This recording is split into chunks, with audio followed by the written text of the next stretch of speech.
Thomas ഐസക്കിന്റെ കേസിൽ തെരഞ്ഞെടുപ്പ് കഴിയും വരെ ഇഡി കാത്തിരിക്കുമെന്ന് കരുതിയെങ്കിൽ തെറ്റി. കിഫ്ബി മസാല ബോണ്ട് കേസിൽ പത്തനംതിട്ടയിലെ LDF സ്ഥാനാർത്ഥി തോമസ് ഐസക്കിനെതിരെ നിർണായക നീക്കവുമായി ഇഡി രംഗത്തെത്തുകയാണ്. തെരഞ്ഞെടുപ്പ് സമയത്ത് ഐസക്കിനെ ബുദ്ധിമുട്ടിക്കരുതെന്ന കോടതി തീരുമാനത്തിന് കാരണമായ ഹർജി റദ്ദാക്കണമെന്ന ആവശ്യവുമായി വീണ്ടും ഹൈക്കോടതിയെ സമീപിക്കുകയാണ് ഇഡി. സിംഗിൾ ബെഞ്ചിന്റെ ഇടക്കാല ഉത്തരവ് റദ്ദാക്കണമെന്ന ആവശ്യവുമായി ഡിവിഷൻ ബെഞ്ചിനെ സമീപിച്ചിരിക്കുകയാണ് ഇഡി. അപ്പീൽ വെള്ളിയാഴ്ച കോടതി പരിഗണിക്കും. അപ്പീൽ ഇന്ന് കോടതി പരിഗണിക്കും. ലോക്സഭാ തെരഞ്ഞെടുപ്പിൽ സ്ഥാനാർത്ഥിയായ ഐസക്കിനെ ഇപ്പോൾ ചോദ്യം ചെയ്യേണ്ടതില്ലെന്നാണ് കോടതി പറഞ്ഞത്. ഇടക്കാല ഉത്തരവ് റദ്ദാക്കണമെന്നാണ് ആവശ്യം. ED സമൻസിനെതിരായ ഐസക്കിന്റെ ഹർജി റദ്ദാക്കണമെന്നും ആവശ്യം ഉന്നയിച്ചിട്ടുണ്ട്. തെരഞ്ഞെടുപ്പ് കഴിയുന്നതുവരെ തോമസ് ഐസക്കിനെ ചോദ്യം ചെയ്യാൻ വിളിപ്പിക്കേണ്ട ആവശ്യമില്ലെന്നാണ് കഴിഞ്ഞ ദിവസം EDയോട് കോടതി നിർദ്ദേശിച്ചത്. തോമസ് ഐസക് സ്ഥാനാർത്ഥിയാണെന്നും തെരഞ്ഞെടുപ്പിൽ സ്ഥാനാർത്ഥിയെ ശല്യം ചെയ്യേണ്ടതില്ലെന്നും ജസ്റ്റിസ് TR രവി വ്യക്തമാക്കി.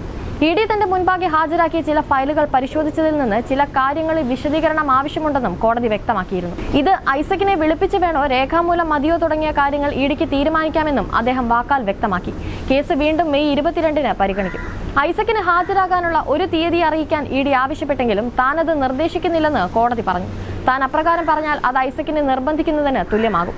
ED സമർപ്പിച്ച ഫയലുകളിലൂടെ താൻ കടന്നുപോയെന്നും അന്വേഷണം നടക്കുന്നതിനാൽ അതിലെ വിശദാംശങ്ങൾ വെളിപ്പെടുത്തുന്നില്ലെന്നും കോടതി വ്യക്തമാക്കി.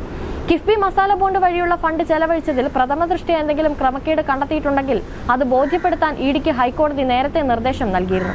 തുടർന്നാണ് ED ഇത് സംബന്ധിച്ച വിവരങ്ങൾ കോടതിയിൽ സമർപ്പിച്ചത്.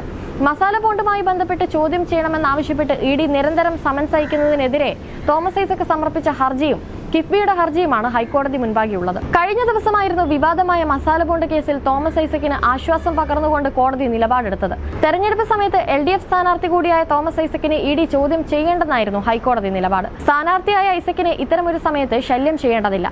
എന്നാൽ രേഖകൾ പരിശോധിച്ചതിൽ നിന്ന് ചില വിശദീകരണം ആവശ്യമാണ്. അത് പക്ഷേ ഇപ്പോൾ തന്നെ വേണമെന്നില്ലെന്ന് കോടതി വ്യക്തമാക്കിയിരുന്നു. ചോദ്യം ചെയ്യലിന് ഇന്ന് ഹാജരാകാൻ സാധിക്കുമെന്ന് തോമസ് ഐസക് അറിയിക്കണമെന്നും ED ആവശ്യപ്പെട്ടിരുന്നു.